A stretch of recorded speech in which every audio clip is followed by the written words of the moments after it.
अस्सलामुअलैकुम, welcome to Punjab technical and science academy. उम्मीद करता हूँ कि आप सब खैरियत से होंगे। मैं हूँ आपका इंस्ट्रक्टर मोहम्मद बिन जमील। हम डिप्लोमा विद सोशल इंजीनियरिंग के मुतालिक डिस्कस कर रहे थे, तो चलिए आज का लेक्चर स्टार्ट करते हैं।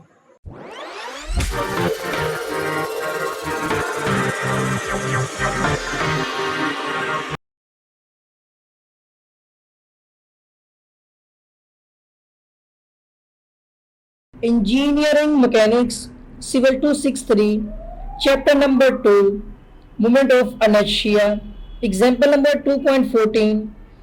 अब स्टूडेंट यहाँ पर ये फिगर बनाई है ना, ये फिगर नहीं आएगी बल्कि स्टेटमेंट क्वेश्चन है कि find moment of inertia.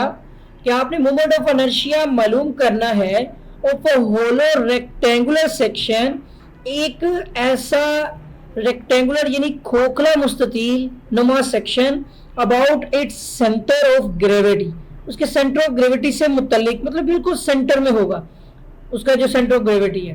The external width and depth are 8 centimetre and 10 centimetre, जैसे कि लिख दिया मैंने ना, डायग्राम पहले बना दी क्योंकि टाइम काफी लगता है। एक रेक्टेंगल है बाहर वाली, जिसकी आपने देख लिया कि उसने बताया यहाँ पर विड्थ एंड डेप्थ आर, जो उसकी विड्थ है यानी ब्रेथ है वो 8 सेंटीमीटर है, ये बी 8 सेंटीमीटर, और जो उसकी डेप्थ है डी वो है 10 सेंटीमीटर। ये बाहर वाली है ना, इसलिए मैं लिख रहा हूं, ये देखें, ठीक हो गया। अभी यहाँ पर कुछ चीजें मालूम होनी है। उसके बाद उसने बोला है कि वॉल की जो थिकनेस है respectively, and wall thickness is 1 centimetre. जो थिकनेस है ना, पूरा लिख लेते हैं यहाँ पर, THICK, थिक लिख देते हैं, कितना है 1 सेंटीमीटर। तो इसका मतलब है ये 1 सेंटीमीटर चारों तरफ से है। एक चीज हो गई, ये बी है, ये हमारा स्मॉल डी यानी डेप्थ, ब्रेथ और डेप्थ दी हुई है ना, तो ये हमारे पास दोनों आ गई, विड्थ और डेप्थ। अब यहाँ पर आपको स्मॉल बी फाइंड करना है। फिगर 1-2 का कॉन्सेप्ट नहीं रहा।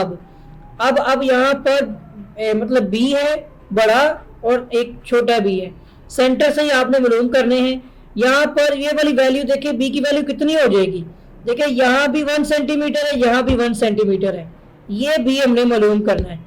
तो आप क्या करोगे, 1 सेंटीमीटर में माइनस कर दोगे, ठीक है ना, 8 सेंटीमीटर से माइनस करोगे आप, तो स्मॉल बी तो भी मैं बल्कि निकालनी है वैल्यू। तो आप ऐसा करो कि ओवरऑल बी में से आप माइनस कर दो 2 इंटू थिक, दोनों तरफ की थिकनेस, ठीक है। तो ये हो जाएगा कि आप 8 में से, ये बी बन लग रहा है, मैं ठीक कर देता हूँ इसको, आपने 8 है, ठीक है ना, आपने बड़ा बी जो है ना आउटर बाउंड्री वाला, उसमें से माइनस कर देना है 2 इंटू थिकनेस, मतलब थिकनेस 1 है, तो ये 8 माइनस 2 किया तो आ जाएगी 6 सेंटीमीटर, बी की वैल्यू भी आ गई। इसी तरह आपने स्मॉल डी यानी अंदर वाले की डेप्थ निकालनी है, तो देखिए यहाँ से भी 1 सेंटीमीटर, नीचे से भी 1 सेंटीमीटर, तो ये आपका हो जाएगा यहाँ पर 10 में से, मैं पहले फॉर्मूला लिख लूँ, वो क्या है कि आपने ओवरऑल जो आपकी मतलब की है डेप्थ, उसमें से माइनस करना है 2 into thickness, same as it is first वाले की तरह ही, थिकनेस माइनस हो जाएगी। तो 10 में से आप माइनस करो 2 इंटू, वो 1 नहीं है, तो 10 माइनस 2 किया तो कितना हो गया 8 सेंटीमीटर। सारी वैल्यूज हमारे पास मौजूद हैं। अब यहाँ प्रॉब्लम आएगी K1 की, K2 की, R1 की, R2 की, दोनों वैल्यूज आप देखेंगे 0 होने वाली हैं, ठीक है ना। एरियाज आपके क्या होंगे, एरियाज आपको क्या निकालने की जरूरत होगी, ये सारी चीजें अभी हमने जाननी है। और IXX y दोनों निकलने हैं, क्योंकि मोमेंट ऑफ इनर्शिया फाइंड करना है आपने, किसी एक्सिस के रिस्पेक्ट नहीं किया गया कि एक्स के हवाले से या वाई के हवाले से, बिल्कुल सेंटर में है, तो IXX और YY दोनों निकलेंगे। बट यहाँ पर एक चीज आपने देख लेनी है, IXX के लिए होता है K, तो K1 और K2 दोनों ही बराबर है 0 के, और R1 वो बताता हूँ अभी कैसे होगा, ठीक है ना, R1 R2 बराबर हो जाएगा 0 के। ये दोनों क्यों 0 हो रहे हैं, देखें आपकी यही फिगर सेंटर है, यहीं से आप इसमें से ही इसी को माइनस करोगे तो आपको K1 और K2 दोनों मिलने हैं, सही है ना, तो वो यही नहीं है 0 है, मतलब आप इसमें से इसी की वैल्यू माइनस कर दोगे। अगर आपको x बार है ना वो 5 है, और y बार वो आपका मतलब यहाँ पर वो है आपका x बार आपका 4 है और y बार आपका 5 है, ठीक है ना। तो दोनों इसी में से माइनस होने तो जीरो हो जाने। इसी तरह से इस लाइन में से आप इन दोनों को माइनस करते हो तो आपको R1 और R2 वो भी दोनों मिल जाएंगे, क्या मिलेंगे, जीरो। तो ये दोनों जीरो है, ये नहीं आपने देखने। और इसके लिए हम एरिया लिख रहे होते हैं फार्मूले में आई एक्स एक्स वाई में, तो उसकी भी जरूरत नहीं है। तो अब हमारा काम आसान हो गया, हमारा फार्मूला लगेगा अब यहाँ पर आई एक्स एक्स का, वो दिखा देता हूँ आपको। I x x is equal to वो होता है ना आपका a1x1 प्लस a2, तो पहले तो वो आएगा आपका b और d, b1 d1 का क्यूब होता था ना, तो ये इसका क्यूब डिवाइड बाय 12। साथ देखिएगा मैं लिखता हूँ लेकिन रेस कर दूंगा, देखिए a1 k1 का स्क्वायर। जब k ही जीरो है तो एरिया निकालने का कोई मकसद नहीं होगा, ठीक है। इसी तरह से स्मॉल b और d का क्यूब डिवाइड बाय 12, ये आई एक्स एक्स का फार्मूला हो गया। साथ ही आपने आई वाई वाई निकालना है, एरिया उसमें भी यूज नहीं होगा, बस ये हो जाएगा कि b का cube d divide by 12, rectangle है दोनों, और प्लस स्मॉल b का cube into d divide by 12, ठीक है ना। ये बाउंड्रीज हैं इंटरनल एक्सटर्नल। इंटरनल ये एक्सटर्नल ब्रेथ है, ये इंटरनल ब्रेथ है, ये एक्सटर्नल डेप्थ है, ये इंटरनल डेप्थ है। बस ये समझ लें तो पूरा सवाल सोल्व हो जाएगा, ठीक है ना। तो यहाँ पर मैं गुड नीट करता ताकि आप कंफ्यूज ना हो जाएं। जो चीज़ें हैं वो आपको मैंने बता दी हैं। ये एक्सटर्नल ब्रेथ है, ये इंटरनल है। ये एक्सटर्नल होती है ना वॉल, ये इंटरनल है। इस तरह से ये इंटरनल डेप्थ है, और एक्सटर्नल डेप्थ कहाँ लिखी है मैंने, ये लिखी हुई है, ठीक है, सही हो गया ना। चलो चीज़ें मौजूद थी हमारे पास। अच्छा वैल्यूज देखते हैं अब हम, वैल्यू लिखनी है। अब मैंने तो फॉर्मूला को खत्म हो गया काम, इतना ही है बस। तो b की वैल्यू कितनी है 8 और d की कितनी है 10, तो 10 का क्यूब डिवाइड बाय 12 प्लस, अब स्मॉल b की वैल्यू कितनी है 6 इंटू आपके पास ये स्मॉल d की वैल्यू, b की तो 6 होगी, d की 8 है, तो 8 का आ जाएगा क्यूब डिवाइड बाय 12।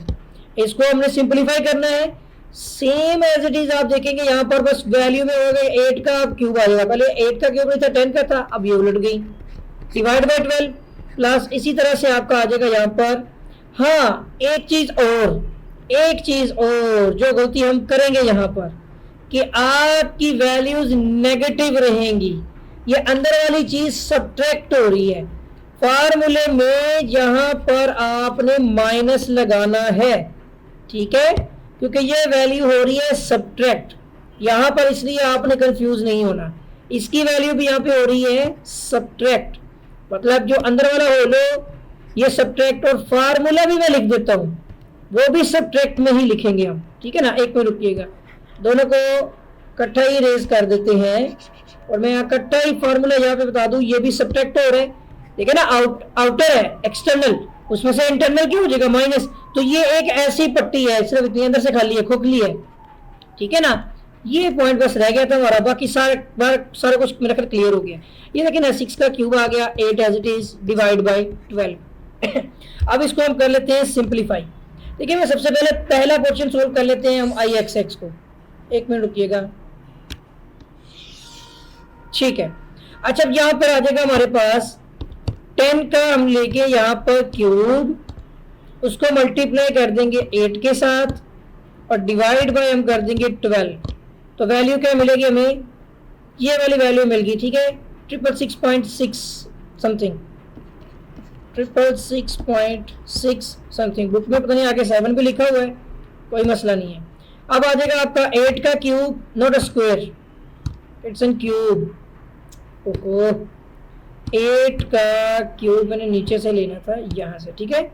इसको मल्टीप्लाई कर देते हैं 6 के साथ और डिवाइड बाय कर देते हैं 12, तो देखिएगा 256 वैल्यू आ गई है, ठीक है, ये आ जाएगी 256। अब आपने इन दोनों को सब्ट्रैक्ट करना है तो आई एक्स एक्स मिलेगा, मतलब मुझे लिखना है 666.6 और माइनस मुझे करना है आंसर को जो पहले लिखा हुआ है, तो ये वैल्यू आ जाएगी 410.6, ठीक है, 410 यानी 410.6 और साथ ही यूनिट आ जाएगा सेंटीमीटर की 4, ये आई एक्स एक्स की वैल्यू है, ठीक हो गया। अब आई वाई वाई की वैल्यू भी निकाल लेते हैं, यहाँ पर भी हमें सोल्व करना है, अलग अलग है ना सोल्व दोनों की, तो ये आ जाएगा 8 का क्यूब मल्टीप्लाई बाय 10, ठीक है, डिवाइड बाय 12।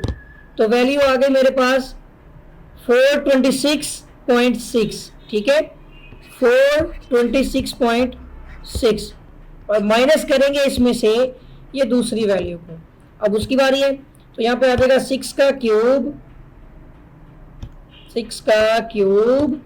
उसको मल्टीप्लाई कर देंगे हम 8 के साथ और डिवाइड बाय 12 कर देंगे, तो वैल्यू आ जाएगी 144। अब इन दोनों को सब्ट्रैक्ट कर लेते हैं तो हमें आई वाई वाई की वैल्यू मिल जाएगी। ठीक हो गया जी। तो आ जाएगा हमारे पास 26.6 माइनस आंसर।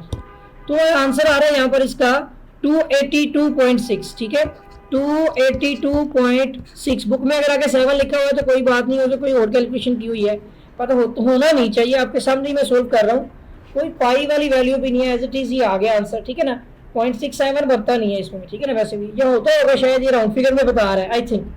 तो ये हमारा आंसर आ चुका है एग्जाम्पल नंबर 2.14 का, जिसमें मोमेंट ऑफ इनर्शिया निकालना था। हमने आई एक्स एक्स और आई वाई वाई की दोनों की वैल्यूज जो है वो फाइंड आउट कर ली हैं। तो उम्मीद करता हूँ कि आपको वीडियो अच्छी लगी होगी, और अगर अभी तक आपने मेरा चैनल सब्सक्राइब नहीं किया है तो चैनल को सब्सक्राइब कर लें और बेल आइकन पर क्लिक कर लें, ताकि आपको नई वीडियोस, नई अपडेट्स जो हैं वो बर वक्त और बआसानी मिलती रहें। आपके साथ फिर मुलाकात होगी एक नई वीडियो में एक नए लेक्चर के साथ। तब तक के लिए अल्लाह हाफिज़।